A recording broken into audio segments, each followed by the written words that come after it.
Bueno, damos gracias a Dios una vez más por permitirnos poder tener este estudio bíblico. Seguimos estudiando el libro de Apocalipsis, estamos en el capítulo 12 y esta vez sería la parte número 2. Empezamos la vez pasada nuestro estudio de Apocalipsis y básicamente no pasamos de los primeros 2 versículos, identificando quién es la mujer que aparecía en los primeros 2 versículos. Voy a resumir parte de lo que estuvimos compartiendo en el estudio pasado y poder entonces adelantar lo que resta de este capítulo. Dijimos que habían diferentes maneras de interpretar esta mujer, pero que nosotros entendíamos que la identificación correcta era que representaba al pueblo de Israel, pero no al Israel completo, sino al pueblo elegido de Israel, o sea, a ese remanente que Dios siempre ha preservado por gracia y del cual, como había sido profetizado, un día vendría el Mesías. Y hay 4 razones que cuando uno estudia este capítulo se da cuenta que debe ser descrito, debe ser identificado como ese remanente del Antiguo Testamento. Lo primero es la vestimenta.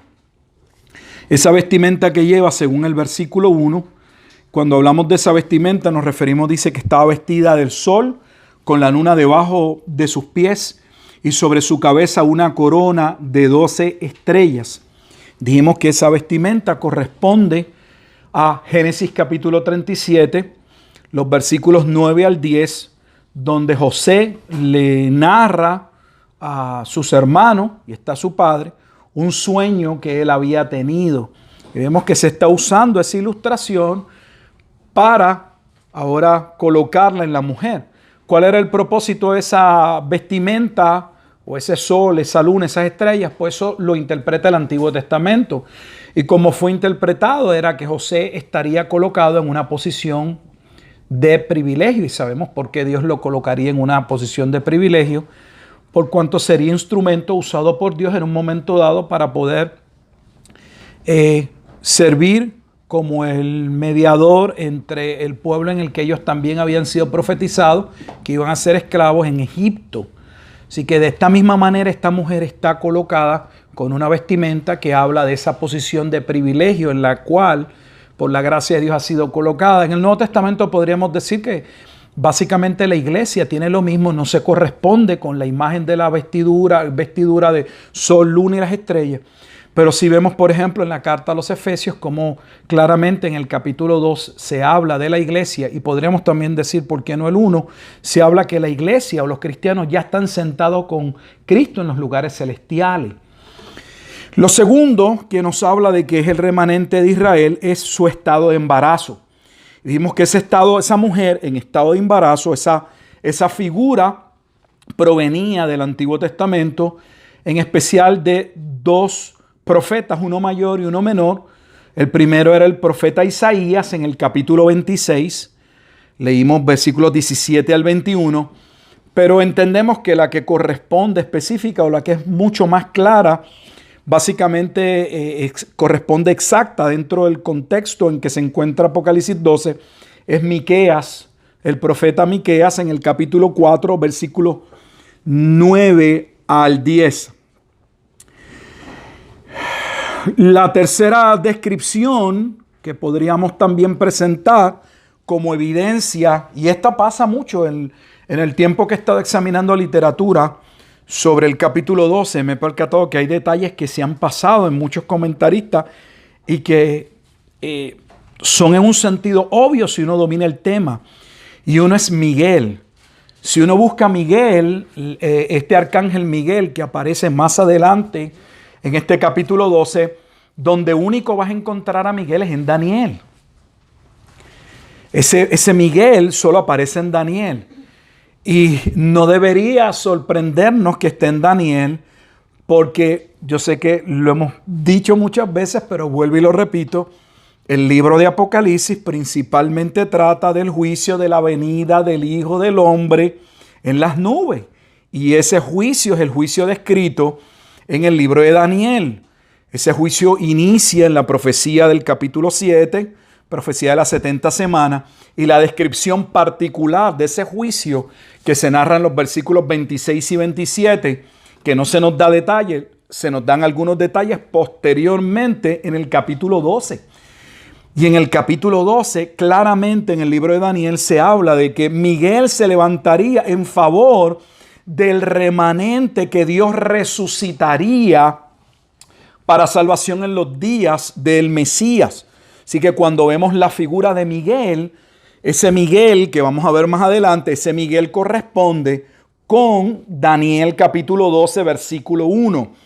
Voy a leerlo aunque vamos después a hablarlo más, pero con más detalle cuando entremos en esos versículos. Pero me refiero al versículo 7, Apocalipsis 12, 7. Mira lo que dice Apocalipsis 12, 7, para que vea lo que estoy hablando en arroz y frijoles, como uno dice.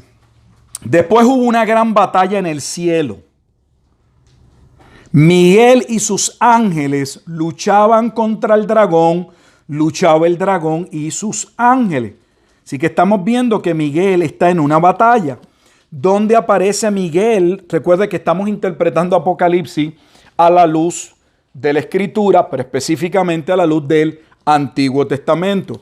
¿Dónde aparece esa referencia? Tenemos que abrir nuestra Biblia, tenemos que ir hasta el libro de Daniel, el último capítulo, Daniel capítulo 12, y voy a leer los primeros 2 versículos para que vean cuál es el contexto de lo que acabamos de leer en Apocalipsis capítulo 12, versículo 7, corresponde con Daniel 12, 1 en adelante. Dice, en aquel tiempo, se levantará ¿quién? Miguel, el gran príncipe que está de parte de los hijos de tu pueblo. Y será tiempo de angustia, cual nunca fue desde que hubo gente hasta entonces. Pero en aquel tiempo será librado tu pueblo, todos los que se hallen escritos en el libro. O sea que vamos a ver que hay un tiempo de tribulación en el que Miguel va a aparecer, y hay una parte del pueblo que va a entrar en tribulación, y hay una parte del pueblo que va a ser, los que estén escritos en el libro serían preservados. Son los 144,000. Mire lo que dice el versículo 2, Daniel 12:2. Y muchos de los que duermen en el polvo de la tierra serán despertados. Esto cuando estuvimos discutiendo el libro de Daniel, si recordarán, dijimos que gran parte de los comentaristas utilizan Daniel 12:1 y 2 para hablar que esto es de la segunda venida de Jesucristo, y específicamente el 12:2 como un pasaje que habla de la resurrección de todos los muertos, pero aquí no habla de la resurrección de todos los muertos. De hecho, está hablando que en medio de un juicio, unos son levantados a vida, mientras otros van a perecer en ese juicio. Si usted lee el capítulo 12, este capítulo 12 es el capítulo que habla de la abominación de desolación, que es la abominación de desolación que Jesucristo en Mateo capítulo 24, versículo 15 dijo que eso era lo que él estaba narrando. Él estaba refiriéndose al cumplimiento de la abominación de desolación. Si usted mira Daniel capítulo 12, tiene su Biblia abierta, Daniel capítulo 12, versículo 11, mire lo que dice. Y desde el tiempo que se ha quitado el continuo sacrificio hasta la abominación desoladora habrá 1290 días, básicamente lo que corresponde al periodo de los 3 años y medio, 42 meses, como está escrito en el libro de Apocalipsis, hasta el tiempo corresponde. Así que unos van a ser levantados, según Daniel 12:2, a vida, mientras otros iban a pasar por este periodo, como le llama, de angustia, este periodo de ira. Así que la tercera razón para que identifiquemos a la mujer como ese pueblo del Antiguo Testamento es precisamente que Miguel sale a su defensa, porque Miguel es el defensor del remanente escogido por gracia en el libro de Daniel. Y esa resurrección no es la resurrección de todos los muertos, esa resurrección es la resurrección del nuevo pacto, y la resurrección del nuevo pacto es Ezequiel capítulo 37, cuando dice que muchos de los muertos se levantarían del polvo. Lo que está haciendo referencia es el valle de los huesos secos. En el capítulo 36 del profeta Ezequiel, a Ezequiel se le habla de que cuando el Mesías, hijo de David, viniese, habría una resurrección, no de todos, pero de un remanente que sería salvo, que serían levantados de los muertos. Que exactamente de eso es lo que habla el Nuevo Testamento. Por ejemplo, cuando estamos en Efesios capítulo 2 y dice que los creyentes estaban muertos y ahora han resucitado. Ese es el cuadro del nuevo nacimiento, la regeneración que estaba en el Antiguo Testamento y que ahora se usa en el Nuevo Testamento para hablar de los creyentes, porque los creyentes son parte de ese remanente escogido por gracia. Lo otro que nos permite ver que esa mujer es ese remanente del Antiguo Testamento es el resto de la descendencia. ¿A qué nos referimos con el resto de la descendencia? Si regresamos nuevamente a Daniel capítulo 12, el 12 tiene solo 17 versículos y nos ubicamos en el versículo 17, usted va a ver que esa mujer no solamente va a dar a luz a aquel hijo varón, que vamos a ver lo que representa es mucho más que a Cristo, que es Jesucristo, es el cumplimiento del Salmo 2, pero mire lo que dice. Entonces el dragón se llenó de ira contra la mujer y se fue a hacer guerra contra el resto de la descendencia de ella. Así que esta mujer no solamente en el capítulo 12 tiene un hijo varón que va a regir con vara de hierro, sino que también tiene una descendencia.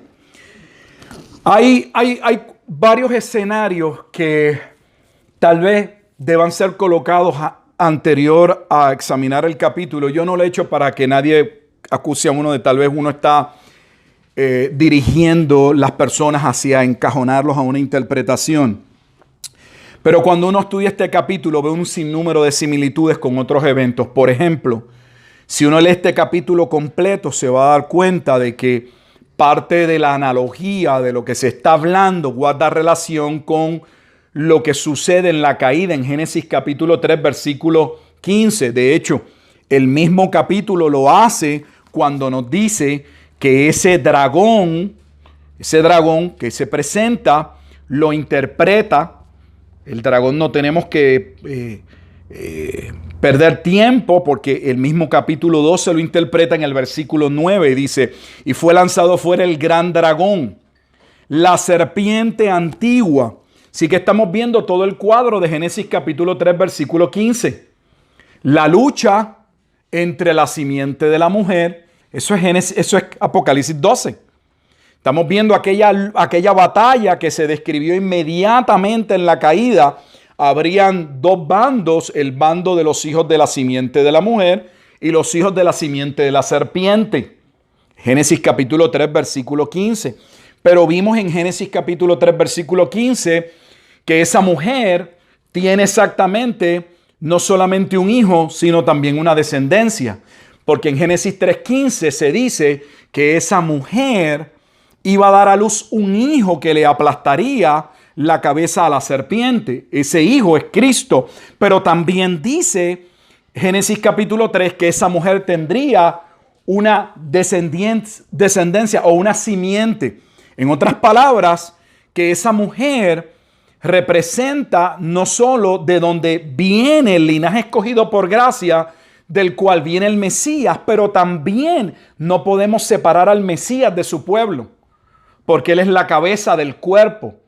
Así que esa mujer representa tanto al remanente del Antiguo Testamento, elegido por gracia, preservado, del cual vendría de la tribu de Judá el Mesías, pero también a través de esa mujer viene la simiente, y las simientes son que todos aquellos que en la gracia de Dios vendrían a salvación. Por eso si han leído el capítulo 12, que les recomiendo que lo lean, se hace una distinción clara, no solo entre el hijo que tiene la mujer, sino sobre la descendencia que tiene este hijo varón, porque claramente se nos dice que esta mujer va a huir al desierto para ser sustentada. El pueblo, o sea que esta mujer representa tanto el pueblo del Antiguo Testamento como otro remanente. ¿Quién es ese otro remanente? Bueno, representa a la iglesia, ahora sí en sus dos facetas, la parte del remanente judío y la parte del remanente gentil, que es parte del misterio que se aclara en el Nuevo Testamento. Pues por el Antiguo Testamento uno básicamente tendría tal vez una idea, como tienen los judíos, de que el Mesías vendría solo a salvar a Israel. Pero claramente en el Nuevo Testamento se establece, especialmente en capítulos como el capítulo 3 de la carta a los Efesios, donde se nos dice que en ese misterio de la elección que comienza narrando en Efesios capítulo 1, Dios había decretado que gentiles vinieran a participar también de ese mismo pueblo.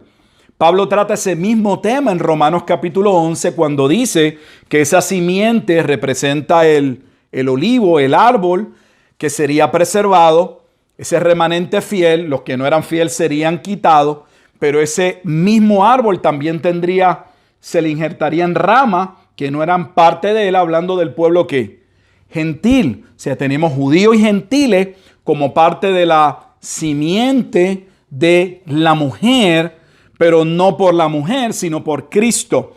Aquí la mujer juega un papel parecido a Juan el Bautista en el ministerio de Jesús. Y me explico. Juan el Bautista, en un sentido, nace primero que Jesús, inicia el ministerio al menos 6 meses antes que Jesús. Pero cuando Juan el Bautista habla de Jesús, dice, Él es antes que yo, Él es antes de mí. Porque en un sentido, Cristo es antes, el Hijo es antes que la mujer. La mujer representa aquel pueblo que Dios preservó para que de ese pueblo un día, en cuanto a la carne, Dios el Hijo se encarnara para cumplir su papel como el Mesías, como el sumo sacerdote, como el cordero inmolado, como dice Pedro, ya destinado antes de la fundación del mundo para salvación de su pueblo.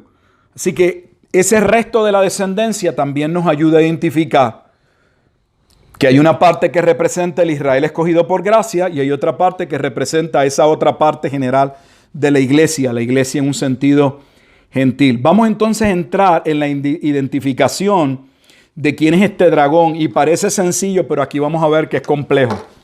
Resumo, la mujer representa no solo al Israel del Antiguo Testamento, sino en un sentido sí representa a la iglesia. Esa es la razón por la que algunos comentaristas, dependiendo dónde se paran, qué es lo que le prestan atención, llegan a concluir que la mujer representa a Israel o algunos que representa a la iglesia. Están los que dicen que representa a María, porque de María vino Cristo, o como dijimos aquellos otros que todavía ven que representa a Eva como la madre de toda la humanidad, por ser la primera mujer. Pero la razón es por lo que acabamos de decir, porque cada uno de estos personajes es complejo, representan en un sentido más de una cosa. Lo vamos a ver con el dragón. Esto no debería sorprendernos, pero sí que para muchos va a ser nuevo, porque pienso que el problema con Apocalipsis, y cada vez que lo estudio me doy cuenta, es que el problema no es que no podemos entender, es que nuestro conocimiento del Antiguo Testamento es ninguno.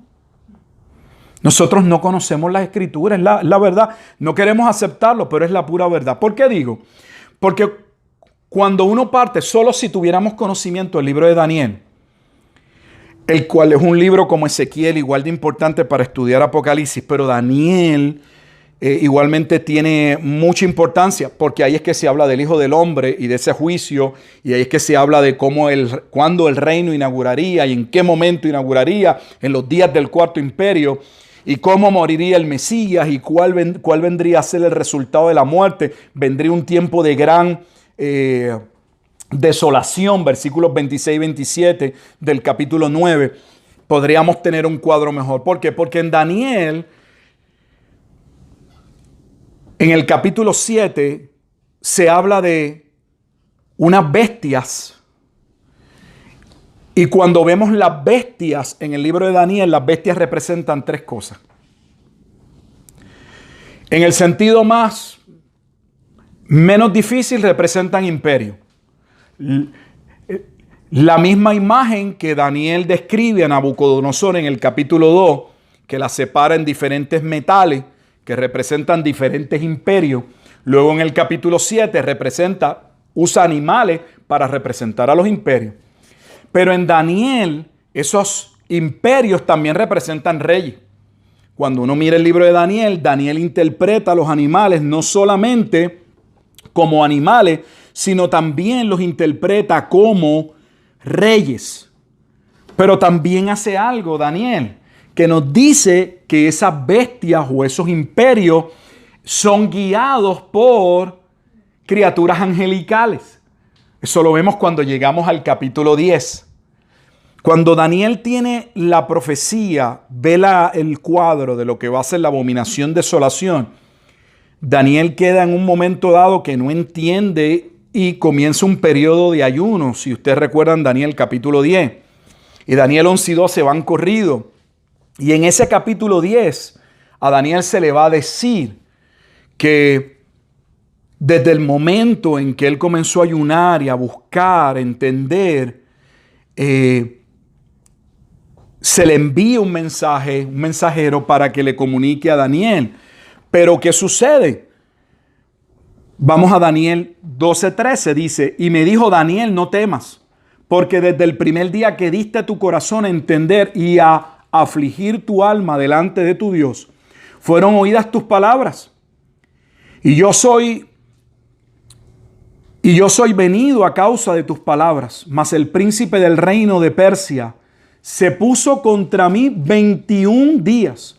Y he aquí que Miguel, uno de los príncipes, vino para ayudarme. Y yo quedé allí con los reyes de Persia. ¿Con quién está luchando este ángel? Porque es un ángel quien Dios envía a darle conocimiento a Daniel de lo que va a suceder. Y este ángel le dice que fue detenido por un principado que gobernaba sobre Persia. Esto es importante para entender Apocalipsis, porque los imperios en el libro de Daniel están siendo gobernados por potestades superiores, como Pablo claramente especifica en Efesios capítulo 6. No tenemos lucha contra sangre y carne, sino contra principados, contra potestades, contra los gobernadores de las tinieblas de este siglo, contra huestes espirituales de maldad en las regiones celestes. La Biblia no nos llama a entrar en una guerra cuerpo a cuerpo con ángeles caídos, pero nos hace consciente de que hay una batalla. No solamente la batalla que podemos ver en el ámbito físico, sino que hay una batalla podemos decir, en los cielos entre estos ángeles, los ángeles que sirven a Dios y los ángeles que no servían. En Daniel mismo, capítulo 10, versículo 20 al 21, mire lo que vuelve a decirle este ángel. Y dijo, ¿sabes por qué he venido a ti? Porque luego tengo que volver para pelear con el príncipe de Persia. Cuando Daniel recibe esta revelación, ¿bajo qué imperio Daniel está viviendo? Bajo el imperio de Persia. Y se le está diciendo que bajo el imperio de Persia había una potestad o un ángel que dominaba a ese imperio. Y se le dice, luego tengo que volver para pelear con el príncipe de Persia y al salir yo, luego viene el príncipe de Grecia. ¿Cuál era el imperio que se levantaría después de Grecia? De Persia, perdón, debo decir Grecia. O sea, que el propio libro de Daniel coloque el fundamento para que entendamos que cada bestia no solamente representa un imperio y representa a un rey o un César, como por ejemplo en el capítulo 8 se nos habla que de esa figura que representaba al imperio griego, habría un cuerno grande o un rey que representaba ¿a quién? A Alejandro. Y luego se nos dice que ese cuerno sería quebrado y el reino sería dividido en 4 reyes. O sea, las bestias representan no solamente imperios, sino sus gobernantes. Esto es importante cuando entremos al capítulo 13, porque vamos a ver que esta bestia, que este dragón, que es quien está llevando la guerra, en los lugares celestiales, por así decirlo, usa en el plano físico el imperio romano, porque cuando pasemos entonces al capítulo 13, se nos va a hablar que este dragón controlaba 2 bestias. La bestia que surgía del mar y la bestia que surgía de la tierra. y se nos habla que la bestia que surge del mar es el Imperio Romano y la bestia que surge de la tierra era entonces el liderato caído del remanente de Israel, aquellos que no fueron sellados, que trabajaban mano a mano con el Imperio Romano. Así que necesitamos ese cuadro para entender por qué. Porque cuando entramos a Daniel capítulo 12, se nos dice en el versículo 4, voy a leer desde el 3, perdón, dice, también apareció otra señal en el cielo. He aquí un gran dragón escarlata que tenía 7 cabezas y 10 cuernos, y en sus cabezas 7 diademas, y su cola arrastraba la tercera parte de las estrellas del cielo, y las arrojó sobre tierra. Y el dragón se paró frente a la mujer que estaba para dar a luz, a fin de devorar a su hijo tan pronto como naciese. ¿Quién es este dragón cuyo propósito es destruir al hijo de la simiente de la mujer? Lo que nos está diciendo Apocalipsis capítulo 12 hace un resumen bien condensado de lo que Dios anunció en Génesis capítulo 3, versículo 15, y los efectos que eso ha tenido a través de la historia, específicamente el diablo tratando de destruir que ese hijo de hombre que vendría de esa mujer no naciese. Que por ejemplo podríamos verlo en el caso en el que en el Evangelio de Mateo, en el capítulo 2, una vez se establece la genealogía, una vez se nos dice que Él es Emmanuel, Dios con nosotros, que se cumple la profecía de Isaías, una virgen concebiría y daría a luz. Inmediatamente se nos dice que ante el anuncio de la llegada del Mesías, lo primero que sucede es que Herodes se enoja y manda a matar ¿a quién? Al hijo de la simiente de la mujer. O sea, que estamos viendo que Satanás todo el tiempo ha tratado de entorpecer, por así decirlo, el plan de Dios, lo que claramente no puede hacer. Este dragón ya vimos o dijimos que según el versículo 9 es definido como la serpiente antigua que se llama Diablo y Satanás. O sea que el dragón está identificado con toda claridad en el capítulo 12. Ese dragón principalmente representa a Satanás. Pero, de nuevo, tiene uno que tener conocimiento del libro de Daniel y percatarse de que cuando uno lee cómo es descrito este dragón, dice, he aquí un gran dragón escarlata que tenía 7 cabezas y 10 cuernos. Si usted va conmigo a Daniel capítulo 7, versículo 7, precisamente es la descripción de la cuarta bestia. ¿Quién es la cuarta bestia en Daniel capítulo 7? Roma. No hay que inventar. Yo no sé por qué este libro la gente se pasan con tanta teoría y tanta discusión. Lo que tienen que ponerse a estudiar la escritura. A mí me ha tomado mucho tiempo, pero me satisface la interpretación a la que he llegado, porque he llegado a una interpretación usando la Biblia para interpretar la Biblia y no con conjeturas, teorías, que a mí me parece. Si usted mira la cuarta bestia, ya que hablamos de que estas bestias vienen del libro de Daniel, ¿dónde hay otras bestias? Las únicas bestias en términos de imperios que podrían acechar al pueblo de Dios vienen de Daniel. Porque la otra imagen que tenemos es la imagen de los animales que son descritos en la escritura, como en el libro de Job, en otros pasajes, que podrían también muy bien ser identificados como una representación del diablo. Pero principalmente proceden de Daniel. Mire lo que se dice en Daniel capítulo 7, versículo 7. Dice, después de esto miraba yo en las visiones de la noche, y aquí la cuarta bestia. La cuarta bestia claramente Roma. Antes de leerlo, solo quiero, pues ya que no lo voy a leer completo, que usted tome en mente que en Daniel capítulo 7 es precedido de 3 bestias anteriores. Si es la cuarta, obviamente hay 3 bestias antes, ¿verdad?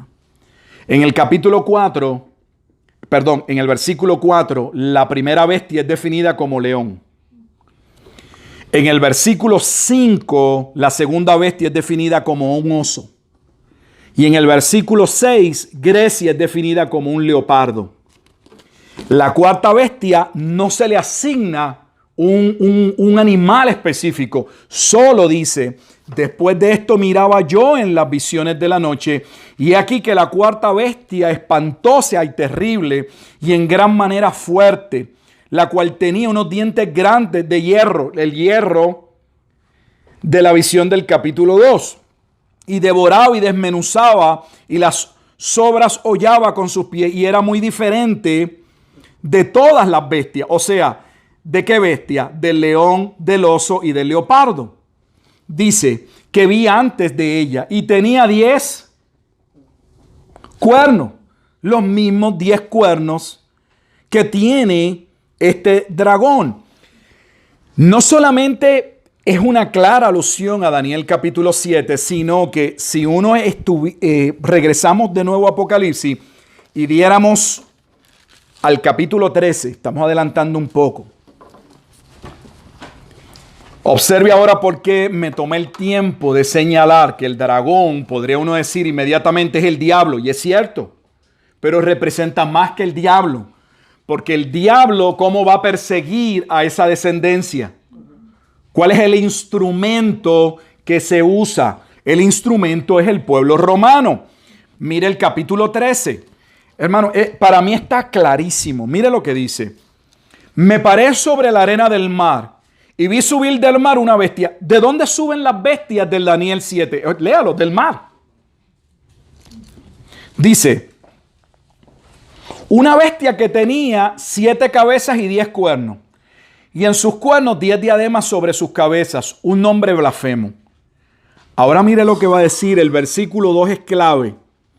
Y la bestia que vi era semejante a leopardo, Grecia, y sus pies como de oso, Medo-Persia, y su boca como de león, Babilonia.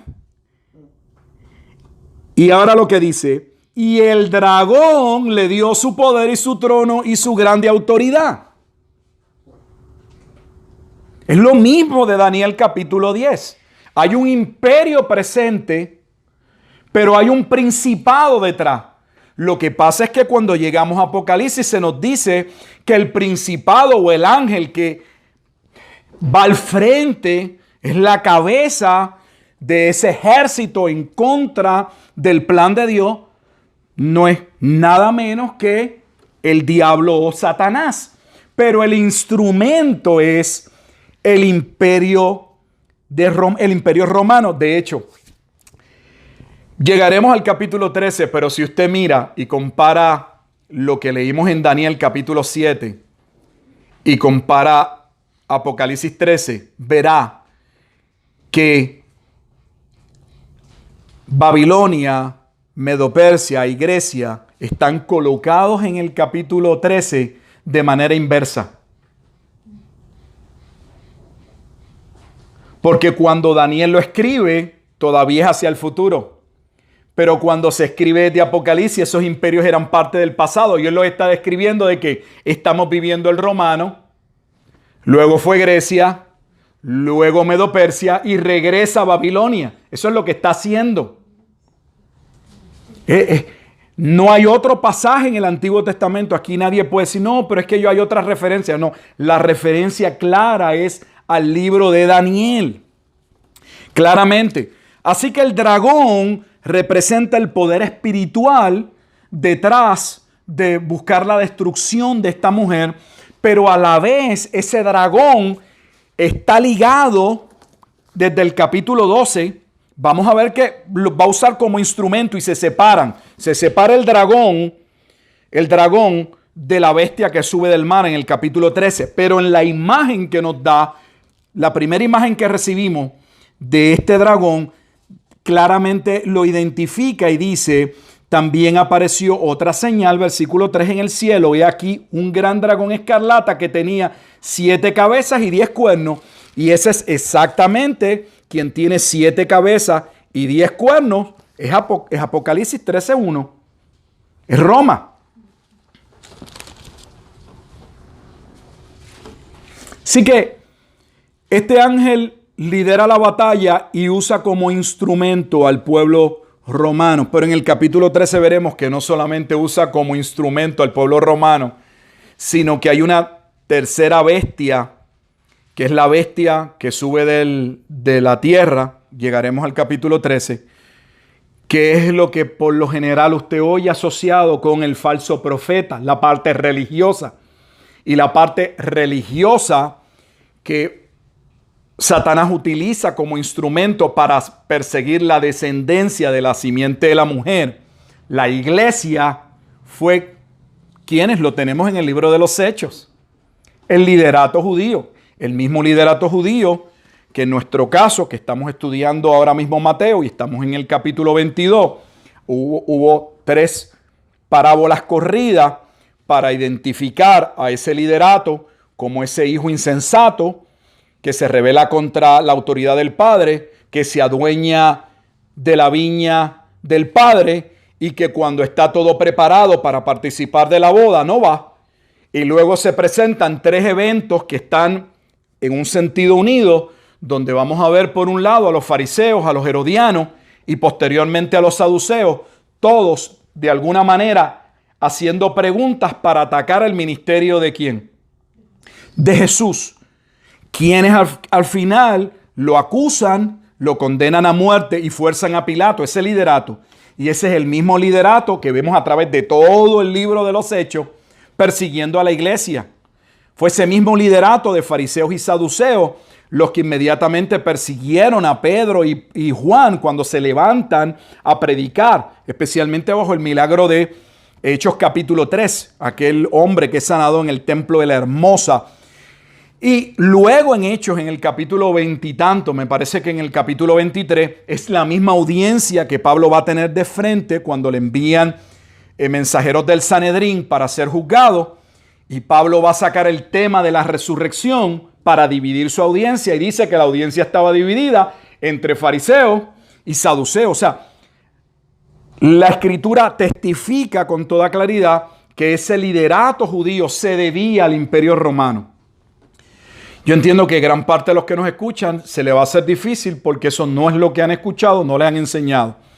El cristiano nominal cree que el pueblo judío en los días de Cristo continuaba la misma sucesión de sacerdotes que Dios había establecido cuando levanta a Moisés y especialmente a su hermano Aarón para que se encargara Aarón y los levitas, la tribu de Leví, del tabernáculo. Eso no es correcto. Si esa es la imagen que usted tiene y si eso es lo que le enseñaron, su pastor no sabe lo que le enseñó. La realidad es que desde el tiempo de la casa Asmonea, desde el tiempo intertestamentario, hubo luchas entre los propios judíos y cuando el imperio, especialmente romano, llegó, el imperio romano lo primero que hizo fue que sacó el liderato judío y por eso tenemos el primer rey no judío llamado Herodes el Grande, que venía de la región de Idumea. No era judío, se había casado con una mujer de la casa de los Asmoneos para tener alguna injerencia, alguna participación con esa casa de la realeza judía, pero él no tenía nada que ver con el templo ni con el judaísmo.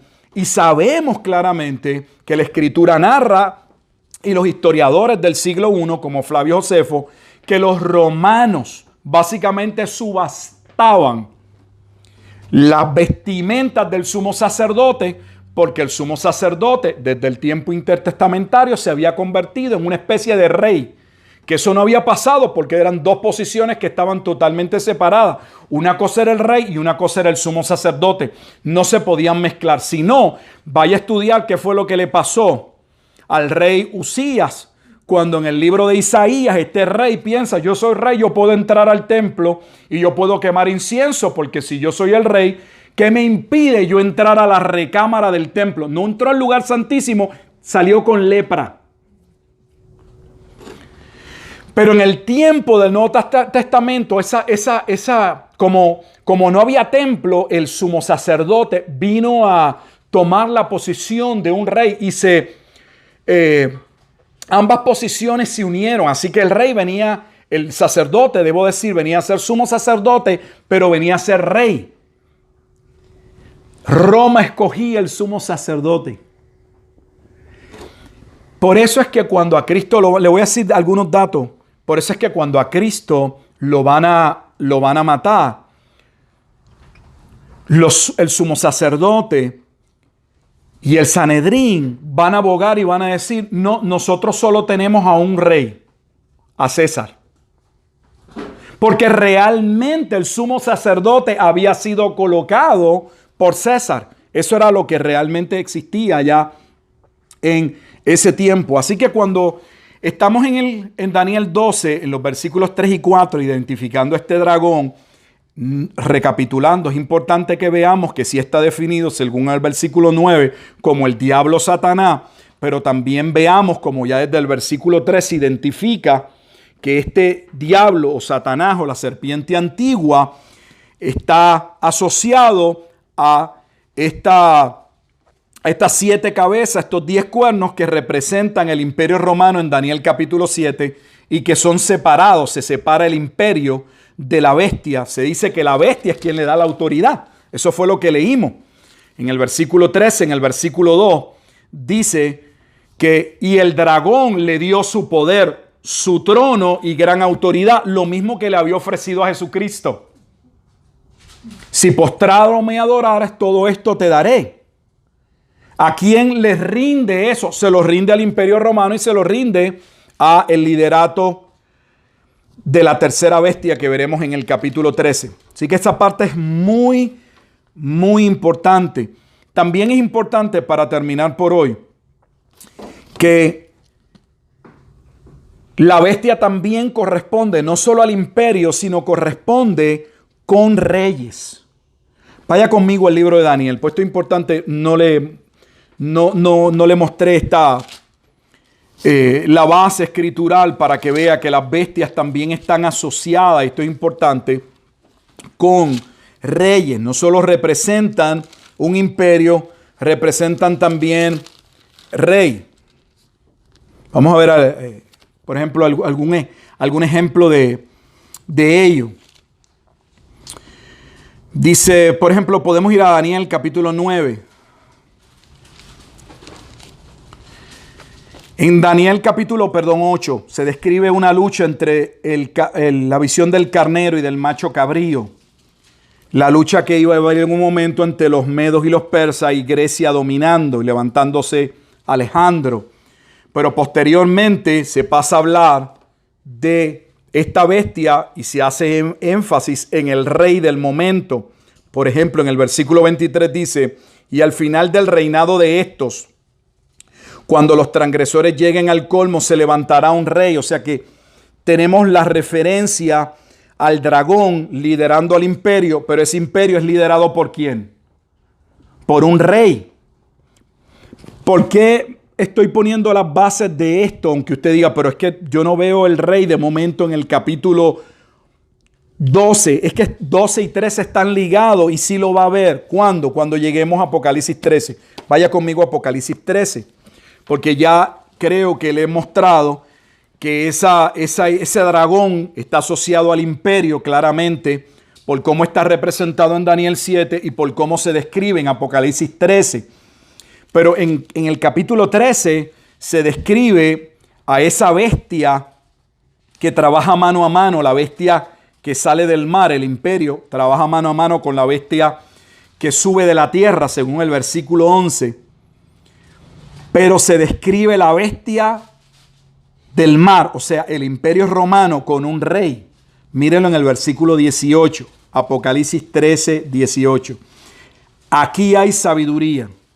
El que tiene entendimiento, cuenta el número de la bestia, pues su número, es número de hombre, y su número es 666. Los comentaristas podrían tener diferencia de criterio, interpretar quién es el 666 de muchas maneras, pero claramente establecen que es una persona. Y es lo que quiero que vean. O sea que tenemos un ser angelical, es lo mismo, por eso dije que era similar a Daniel. Se describe una sucesión de imperios de los gentiles en los cuales el pueblo de Judá estaría sometido hasta el día del cuarto imperio, Daniel 7, en los días del cuarto imperio, el Hijo del Hombre subiría y se le daría el reino, tendría un reino eterno. Y ya hemos visto que esos reinos representan también al rey del momento, pero ese imperio y ese rey están liderados o están influenciados, si usted quiere verlo, por un ángel. Ese es el punto. Tienes al dragón, su instrumento es Roma, pero ¿Roma quién? El César.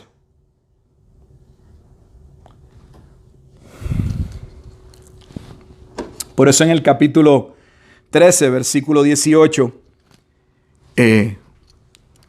Juan les va a decir que con sabiduría podían saber quién era la bestia que estaba liderando.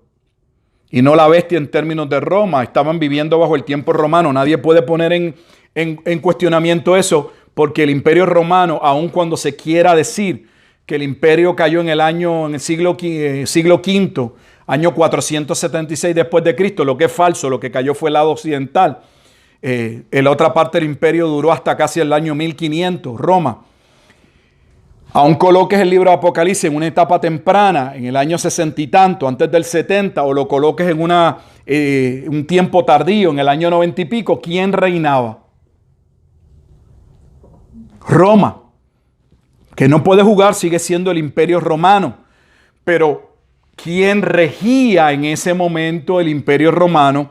Entonces es la bestia a la cual en el capítulo 13, versículo 18, se le dice a los destinatarios de la carta que si podían ver el valor numérico de cómo se llamaba ese César, su valor numérico era tal y sabían exactamente cuál sería esa bestia. Bueno, vamos a darlo hasta aquí. Hay mucho más. Yo del capítulo 12 escribí 50 páginas. Porque yo le estoy dando por encima, pero detallo todo con todos los versículos, todo bien minucioso en el libro para que esté todo sumamente claro. Aquí solo le doy las partes que considero tal vez más importantes. Pero hoy entonces, si la vez pasada vimos quién es la mujer, hoy vimos quién es el dragón y a través de quién ese dragón lleva a cabo su juicio, y todavía es más complejo porque veremos que no hemos dicho cuál es la tercera parte que ese dragón arrastra. Y esa parte es importante porque también tiene dos interpretaciones. Las más fuertes son dos interpretaciones, pero lo veremos en la otra parte. Una representa, adelanto solo para no dejarlos ahí, a los ángeles caídos que se rebelaron con él. Y otros que piensan que esas estrellas que cayeron con él es una referencia a Daniel capítulo 8. Porque en Daniel capítulo 8 veremos, hay un pasaje que se habla de que en el tiempo de Antíoco Epífanes IV, las estrellas, ese reino o ese rey va a arrastrar una parte de las estrellas, y esa parte de las estrellas en Daniel 8 representa parte del pueblo.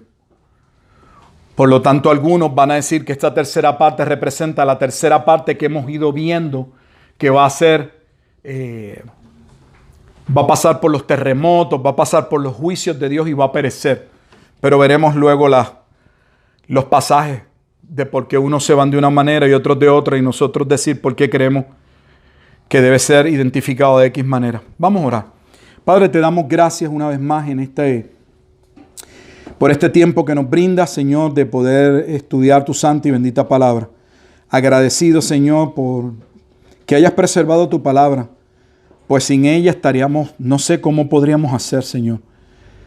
Te damos gracias por haber preservado cada uno de los libros que a veces los tomamos como que son parte de la Biblia y nada más.